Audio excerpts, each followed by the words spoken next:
Have you ever seen the movie called The Matrix? Chances are you probably have because it's a very popular movie. The main character Neo realizes that he and everyone else he had ever known had been living in a computer simulated reality. But even after taking the red pill and waking up from his virtual world, how can he be so sure that this new reality is the real one? Could it be that this new reality of his is also a simulation? In fact, how can anyone tell the difference between a simulated reality and a non-simulated one? The short answer to all of this is we cannot. So today we are looking at the simulation hypothesis, which suggests that we might be living in a simulation designed by an advanced civilization with computing power far superior to ours.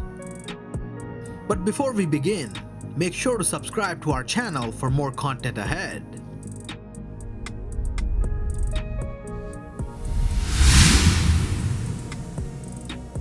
The simulation hypothesis was popularized by Nick Bostrom, a philosopher at the University of Oxford in 2003.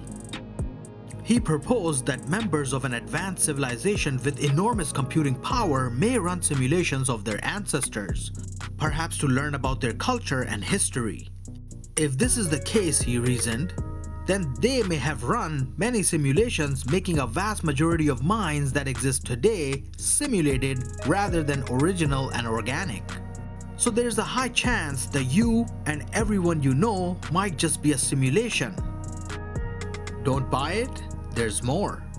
According to Elon Musk, if we look at games just a few decades ago like Pong, it consists of only two rectangles and a dot. But today, games are becoming very realistic with 3D modeling and are only improving with time. So with virtual reality and other advancements, it seems likely that we will be able to simulate every detail of our minds and bodies very accurately in a few thousand years, given that we don't go extinct, of course. So games will become indistinguishable from reality with an enormous number of these simulated realities rather than the original ones. So the argument is, if this can happen, then it probably already has happened. So according to Elon Musk, then the odds that we are living in base reality are 1 in billions. There are other reasons to think we might be in a simulation. For example, the more we learn about the universe, the more it appears to be based on mathematical laws. Max Tegmark, a cosmologist at MIT, argues that our universe is exactly like a computer game, which is defined by mathematical laws. So for him, we are no more than just characters in a computer game that are discovering the rules and laws of their universe.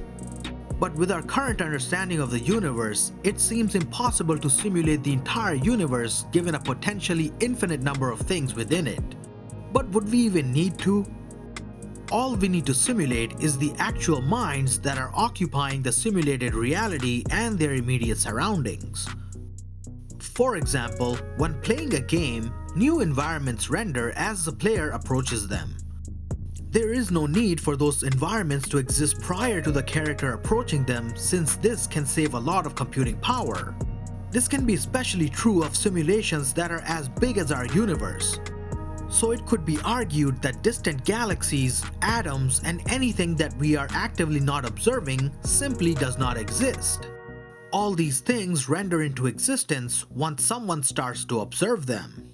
On his podcast Star Talk, astrophysicist Neil deGrasse Tyson and comedian Chuck Nice discussed the simulation hypothesis.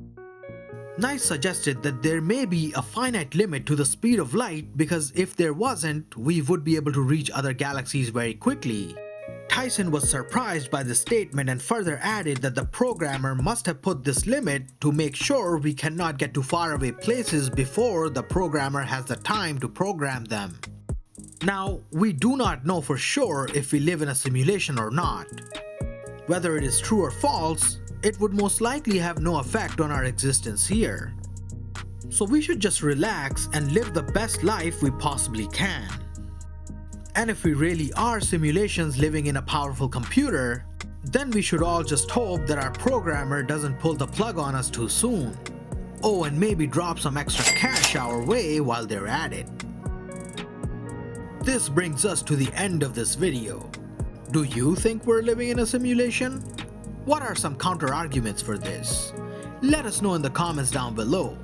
Also, make sure to subscribe to our channel, share with your friends, and hit the like button if you enjoyed this video. Until then, we'll see you in the next one.